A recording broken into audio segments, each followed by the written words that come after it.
Ganito kami magprito dito sa probinsya. Dito ang okon, dito ang ano.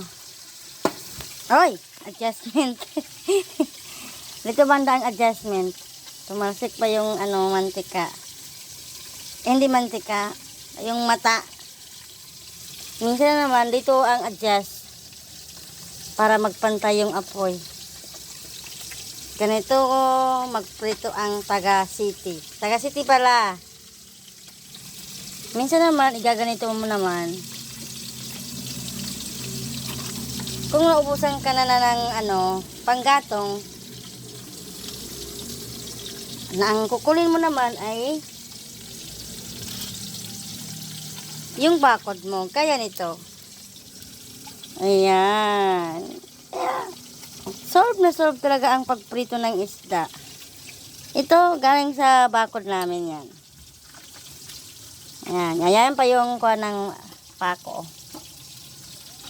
Kaya kung maubos ito, marami akong mapagkuhanan ng ano, kahoy. Ipapakita ko sa inyo. Yan yung kukunin kong kahoy kapag wala na akong panggatong. At di pa makuha itong ano, dahon ng niyog na yan. Hindi pa siya anong magtawag sa ano? Hindi pa maputol-putol yan. At ikaw na alagad, iwasan mo yung isda ko na yan. Huwag mong tabihan. Baka hindi mo magustuhan ang gagawin ko sa'yo. Hindi mo naman nahuli yung pusa eh. Medyo brown na siya. Balik na rin mo naman. O diba? Kaya kayo mga single pan dyan, bago kayo mag-asawa, dapat marunong na kayo magprito ng isda. Para hindi kayo ibalik ng asawa niyo sa magulang niyo. Ayan. Kapag hindi pa siya brown, huwag mo munang baliktarin para hindi maiwan ang kanyang balat. Mag-brown yung iba, sa kabila.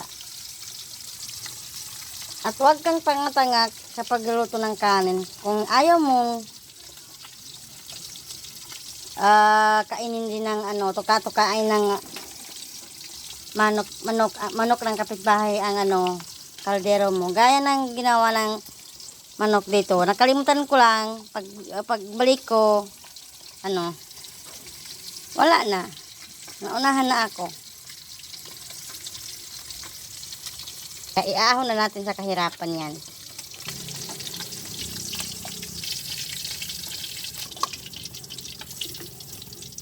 O, diba? Mayroon akong panggatong ulit sa second prito ko.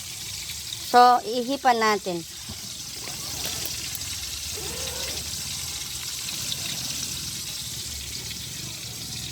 Brilyante ng hangin. Brilyante ng hangin.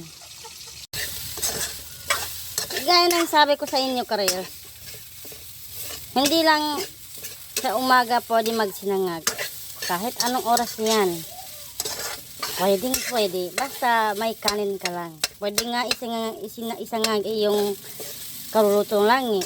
Kung gusto mo talaga ng sinangag. At saka yung wala ka ng ulam. Dati ginagawa namin yun. Kahit yung kaluluto lang ng kain ay isangag. Para naman may lasa yung kanin. Marami akong na-experience noon. Bata pa ako. Hanggang ngayon din naman. Mas malala pa nga ngayon eh. Kasi meron na akong anak na pinapakain. Siniserbahan. Inaasikaso, nilabhan ng mga damit. Ganon. So, ay lamang po karels dahil kakain na kami pagkatapos nito. At pahinga na rin at saka magsa-charge na rin kasi lobat na ang cellphone ko. So, ayun lang mga karels. Bye! Hindi ako mag-voice overs kasi nahihirapan pa ako ngayon. Pero, edit ko lang yung boses niya para mas lalong gumanda.